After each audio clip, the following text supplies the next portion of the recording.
Bon partit del Badalona contra el Terol, tot i jugar amb 10 jugadors des del minut 30 de la primera part.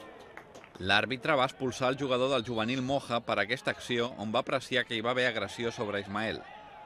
Tot i jugar amb 10, el Badalona no es va arronsar i va treure el coratge per aconseguir un bon resultat de cara a la tornada. A la segona part hi va haver diverses possibilitats per marcar per part dels escapulats. Víctor Rodríguez ho va intentar en diverses ocasions, sobretot en llançaments de falta com aquest.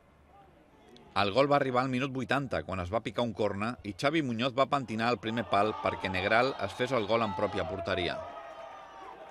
En els instants finals del partit, el Badalona hagués pogut ampliar la renda, però aquest xut de falta de Víctor el van salvar entre el pal i el porter Òscar, evitant així el 2-0. Una victòria per estar molt satisfets.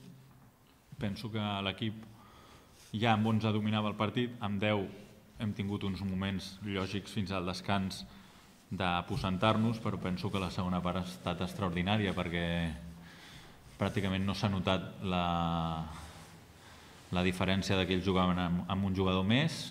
Hemos hecho un gran partido, ¿no?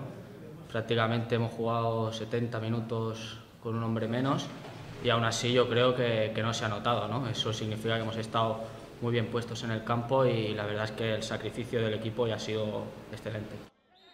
Diumenge es viurà un nou capítol entre tots dos equips. Es tornaran a veure al camp del Centenari en partit de Lliga.